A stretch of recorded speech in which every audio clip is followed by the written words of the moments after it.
4 years in development, nearly $230 million spent. NASA even handed over its entire treasure trove of data from the xEMU program to give them a head start. Yet, somehow, Axiom Space is still at least 1.5 years behind schedule on the one spacesuit NASA needs most. And this isn't just a bureaucratic headache. If the AxEMU suit isn't ready before 2027, a long list of Artemis missions worth hundreds of billions of dollars could fall apart. So, how does one delayed spacesuit threaten to unravel an entire lunar program? And more importantly, could SpaceX be the one to pull NASA out of this mess? Let's get into it. In September 2022, NASA awarded Axiom Space a $228.5 million contract to begin developing a new lunar suit, the AxEMU, short for Axiom Extravehicular Mobility Unit, for the Artemis 3 mission. This is part of the broader xEVAS program, a contract that could be worth up to $3.1 billion. And it marks a major shift in how NASA operates. Instead of owning the suits like it did in the past, NASA is now essentially renting spacewalk services from private companies. But NASA didn't just hand over the money and walk away. They went all in, sharing their entire xEMU design database, opening access to advanced facilities like the Neutral Buoyancy Lab, even sending up to 25 top experts each year to work directly alongside Axiom's engineers. They even invested another $13.1 million into developing critical oxygen regulators and pre-purchased rare steel and aluminum components just to help Axiom speed things up. At one point, everything seemed to be going exactly as planned. As recently as February 2026, confidence inside NASA and Axiom was sky high. On February 12th, NASA proudly announced that the xEMU suit had passed key technical reviews and was moving closer to major delivery milestones. Laura Kearney, the program manager, stated clearly that this achievement brought them one step closer to returning humans to the lunar surface. More than 850 hours of pressurized testing had already been completed, with real people inside the suit, proving mobility far beyond what astronauts had during Apollo. At that moment, the idea that astronauts would be walking on the moon in Axiom suits by 2028 felt almost inevitable. But then, everything changed. In a shocking turn, just 2 months later, on April 20th, 2026, a report from NASA's Office of Inspector General flipped the narrative completely. The report poured cold water on all that optimism, stating that plans to demonstrate the suit in 2025 and 2026 were simply unrealistic and unachievable. And the warning was even more serious than that. This wasn't just a delay of a few months. If Axiom follows the same path as past space programs, the timeline could slip all the way to 2031. And if that happens, the first domino to fall is Artemis 3. The mission currently targeted for 2027 isn't just about landing on the moon. It's supposed to test the spacesuit in real conditions, alongside critical operations like docking the human landing system with Orion. And here's the problem. Spacesuit testing isn't optional. It's a mission-critical requirement. Without it, NASA may have no choice but to delay Artemis 3 until the suit is ready.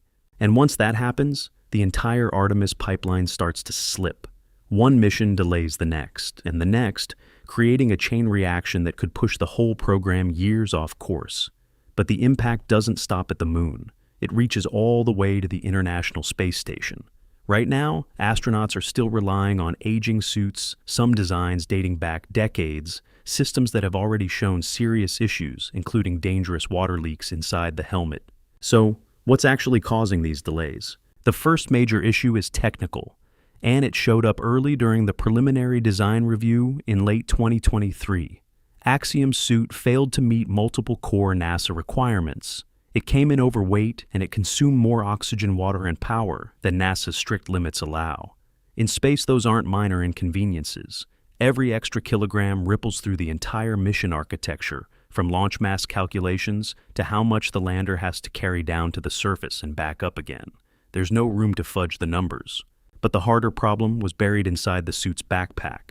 The life support system, the unit responsible for supplying oxygen scrubbing, CO2, and regulating temperature, needed a fundamental redesign. NASA's own reference design, the one they handed to Axiom as a starting point, couldn't even store enough oxygen to meet the emergency survival requirement NASA itself had set. So Axiom inherited a flawed foundation and was expected to fix it, certify it, and fly it on schedule. By late 2024, a senior NASA official publicly acknowledged that Axiom was struggling to get the life support system right. That's not the kind of language NASA uses lightly. And this isn't entirely on Axiom. NASA shares a real part of this responsibility. They awarded the contract to a company that had never built a complete spacesuit system from the ground up. And at the same time, they required that company to develop two fundamentally different suits in parallel one, optimized for microgravity operations. On the ISS, another engineered to survive the brutal conditions of the lunar South Pole. It's like asking a tailor to design a deep-sea diving suit and a high-altitude mountaineering suit simultaneously under a single contract with a fixed budget and a deadline that doesn't move. Then things got heavier. Collins Aerospace, the other contractor selected under the same xEVAS program, had its task orders terminated after failing to meet its committed schedule. NASA had already spent $37 million on that effort, with almost nothing to show for it.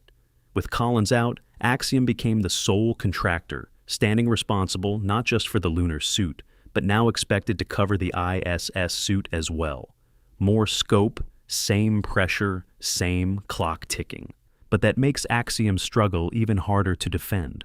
Back in 1969, ILC Dover, a company best known at the time for making women's undergarments for the Playtex brand, beat out major military contractors to deliver the legendary Apollo A-7L in just a few years. Yet, 55 years later, Axiom Space, guided every step of the way by NASA, handed an enormous library of technical data, from the xEMU program backed by $228 million in funding and staffed with some of the best engineers in the industry, is still struggling with something as fundamental as the CO2 removal system with no clear end in sight.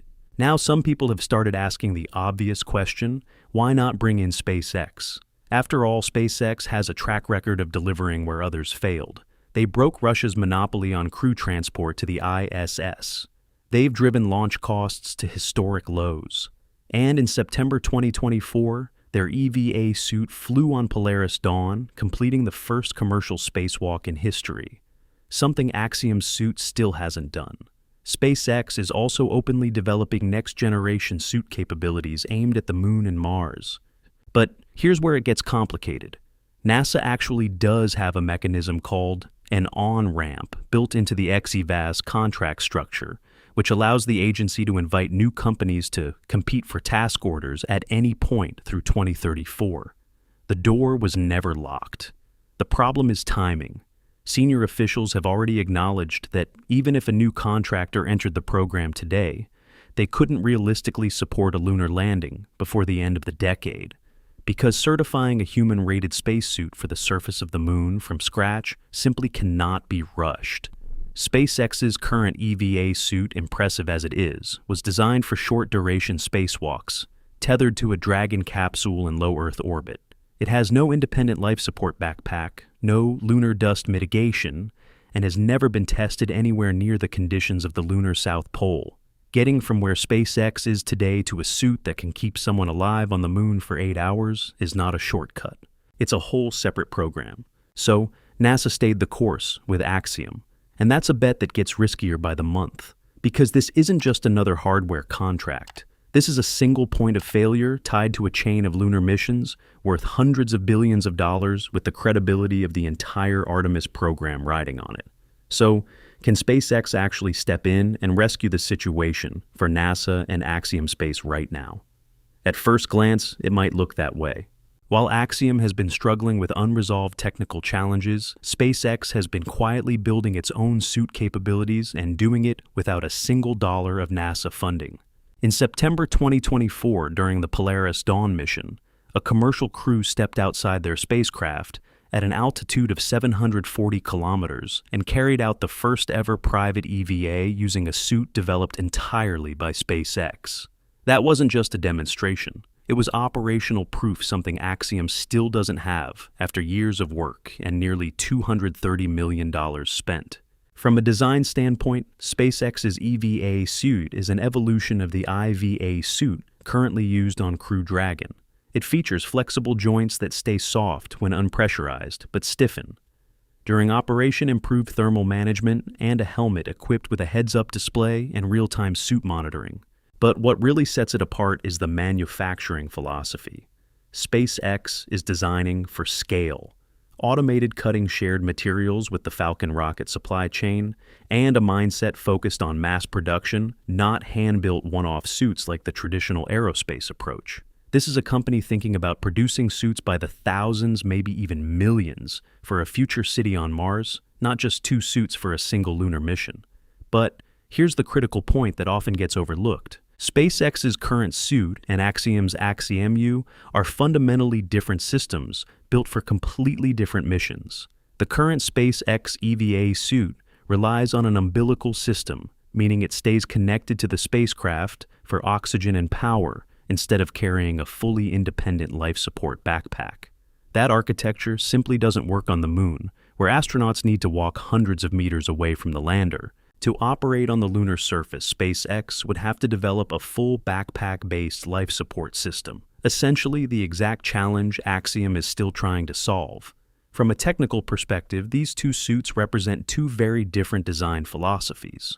SpaceX is optimizing for speed and scalability, while Axiom is optimizing for full capability in one of the harshest environments imaginable, the lunar South Pole. And the gap between those 2 realities is enormous. Stepping outside a Dragon capsule in low Earth orbit for a few dozen minutes is one thing. Walking for 8 hours on the moon in temperatures that can plunge below minus 200 degrees Celsius, surrounded by razor-sharp regolith dust, is something else entirely. That's not a gap you can close just by throwing more money at it. SpaceX has confirmed it is working on a next-generation EVA suit aimed at the moon and Mars, but no clear timeline has been announced. So, what's the real answer? SpaceX could absolutely become a strong backup option in the long run, but right now, they're not a ready-made lifeline NASA can throw into the water.